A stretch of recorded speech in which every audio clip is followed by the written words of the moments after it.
All right, Fresh. Let's go down to the state of Texas. Uh Texas Red Raiders, 6-5 on the year, but 5-3 in the Big 12. They kind of had a rough go to start the season, and then have played fairly respectable in the Big 12. There, you take a look at what they've done. You know, they have that big win over Kansas this season. Um, they've won three straight. They beat TCU, beat UCF. Neither one of those teams are like world beaters. But then, you take a look, they lost to BYU, they lost to K State. They're going to Austin, Texas. The Longhorns, though, are only a 12.5 point favorite in this game. I expected a much higher point spread in this one. I think Texas needs to put on a display. This is a Friday night game. This is a 7:30 kick, an hour before our game of the week on Friday. What you got for Texas Tech and Texas? Well, first off, we'll start with the Texas Tech Red Raiders. You mentioned we had high expectations for them coming into the year. They lose the overtime game at Wyoming in the opener. They play a great game versus Oregon week two, lose by a touchdown or 8 points. And it kind of just took the flavor out of it. They had to stumbled early on. They've caught some steam. Morton, the quarterback now, has really sort of bought himself in there. 3-game winning streak. They are bowl eligible. Nice job on McGuire there to get that entire team sort of refocused out there in Lubbock. I think it was actually kind of tough. They came on the season with a lot of expectations and a lot of, everyone has a target on their back. And we've also mentioned, like in the past, about Penn State. When nobody talks about Penn State, they have great years and they sort of overtake expectations. But we put them at high standards. They've always underwhelmed. I think Texas Tech was kind of the same way. We had high expectations for them. They kind of underwhelmed, but now they're quietly got their feet under them and they're moving forward. It hasn't been the same season we all expected, but if they beat Texas, that'll be 2 straight years they've taken out the Longhorns, and that's saying something right there. It's a staple that might ruin their college football playoff chances. Might keep them out of the Big 12 title game, but, depending on tiebreakers. There's a lot of things that could happen if Texas Tech comes in here and puts on a show and upsets them in Austin on Friday night. Taj Brooks, you're going to have a night, bro. You're going to have to run rampant all over the place. So far, 226 carries, 1,300 and change, and 9 touchdowns on the season. If he gets 25 touches for 140 and a tut or two, that means Texas Tech's winning this ball game.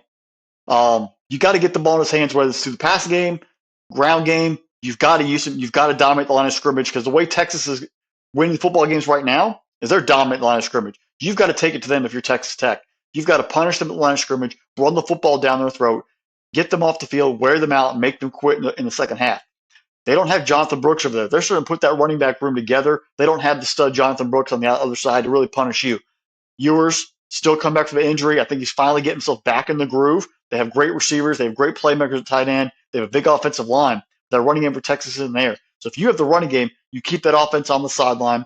You wear them out. You wear them out. You wear them out. But that's a tall task for that Texas Tech front, for offensive line. Tight ends probably being involved to run the football and make your passing attack much more available, much more medium to low stress when you're throwing the football.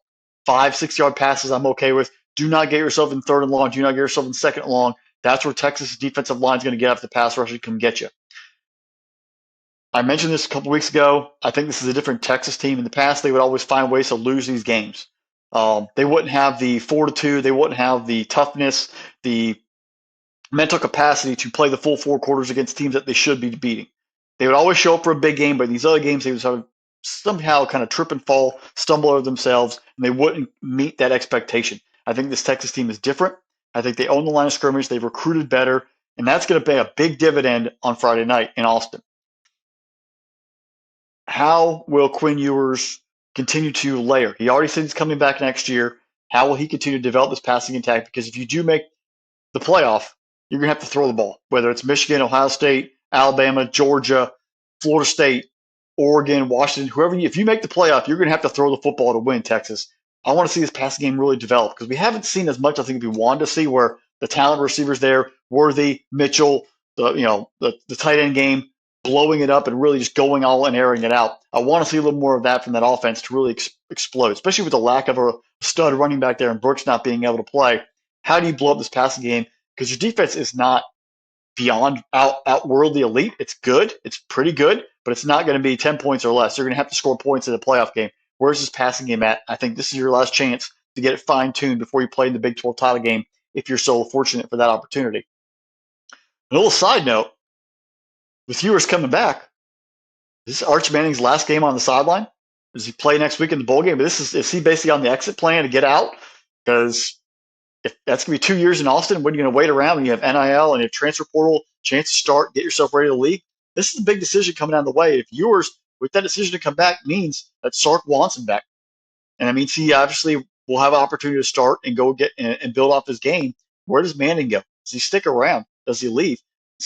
Where's that quarterback room might get a little more depleted in the future for next season if he decides to peace out. He does obviously need the money, but his opportunity to play is why he went to Texas. And I think that is another little underlying factor here in this football game. This could be one of the last times we see him actually don that burnt orange and white. I mentioned Morton for Texas Tech being a nice serviceable. We saw that Schaub put himself in the transfer portal again for the third time. Morton's going to have to throw the football in this ball game, make some big time throws on third down. He doesn't need to be in that third long situation, but those 3rd and 3, 3rd and 4s, keep drives alive. You're going to have to make the big throws. Hostile environment. How do you get this done? Embrace yourself, embrace your teammates, trust your coaching, and make the big boy throws. If you don't, maybe your future at Texas Tech will still be up in question. These are the games you've got to make the big throws in, and I think we're all going to try to look at him and see if he's the true quarterback of the future for Texas Tech. In the end, I think Texas is just too much. This game being at home, big offensive lines, they see the light at the end of the tunnel. If they win, they go to the Big 12 title game. From there, they keep themselves in the conversation for the playoff. There's too many big things facing right now this team. If this was 3 years ago, Texas would have failed. I think in this ball game, Texas rolls. I think it's like a 34-17, 34-10 game. I think they show up with aggression and they make a statement. Because right now, they need extra help. If they make a statement in this ballgame, it helps convince the committee or gives them something else to think about, come the reviews and the updated rankings in the next couple of weeks. But Texas Tech does not have enough to handle with the Longhorns. Texas gets it done. They get it done big. Yeah. Fresh, Morton is a really good quarterback, underratedly good quarterback. He had one really rough game. You take a look at his game against West Virginia this year. He only completed 35% of his passes in that. Majority of these games this season, the kid's been completing almost 70%, if not over 70% of his passes this year. Good quarterback, takes the right throw. He's got 4 turnovers on the year, but he doesn't turn the ball over a ton. He's thrown 4 interceptions, 12 touchdowns as well. His average yards per completion is 6.6 yards, so they're not asking him to throw the ball all over the field like the Texas Red Raiders with like Mahomes or Graham Harrell back in the day. But they're asking him to manage the football game. The other big thing that makes Texas Tech a sneaky team in this game is third down. Texas Tech is converting over 40% of their third down opportunities in this game. That's something that really, if you're able to do that in Austin and you're able to extend drives and get, these long drawn out drives where you keep the Texas offense on the sidelines, that's your recipe for winning. While I say all these things, I don't believe in my heart that Texas Tech is going to pull off the upset. It'd be kind of cool to see them pull off the upset because it would throw absolute chaos into the Big 12 title picture. I think that if I figured it out right, if Texas Tech does win this football game, I think that we and Oklahoma State and Oklahoma pull off wins for them. We would get a Bedlam rematch in the Big 12 title game. I know K-State is kind of hanging out there too, like depending on tiebreakers on what happens. But I go back to you, Fresh. I say, you take a look at what Ewers has been able to do at his time there at Texas, come back. And I think the telling sign, too, is while you brought up Arch Manning and whether or not this is going to be his last time on the sideline, because it's one thing if Ewers was going to stay around next year and you knew that he was one and done. But there's a 6'5" Malik Murphy standing in front of you as well. And when Ewers went out, Murphy was the call. So to me, the writing is on the wall. And I know, Texas fans are going to jump in the comment, like they're going to make a reason why Arch Manning will not be transferring from Texas.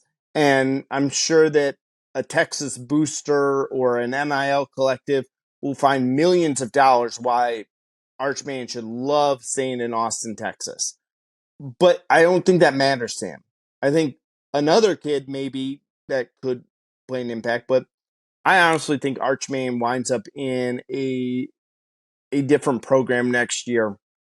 I got Texas win this game. I think you're right, Fresh. I think the Red Raiders may hang around for a quarter, maybe a half, but they'll be too much. And I think Jonathan Brooks is going to have a day on this one.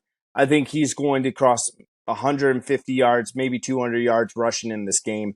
I think they'll kind of take the air out of the football, keep it on the ground, and just let that big Texas offensive line run all over people in this game. Yeah, I think this is a Sark knows he's built the program with the line of scrimmage, which he's going to need going forward to compete at a national level. This is a chance to showcase that out. Survive and advance. Survive and advance is the name of the game. You're better off winning by 2 as opposed to losing. So just get the W and move on to next week. Yeah, and in Texas, as they said, clear eyes, full hearts can't lose.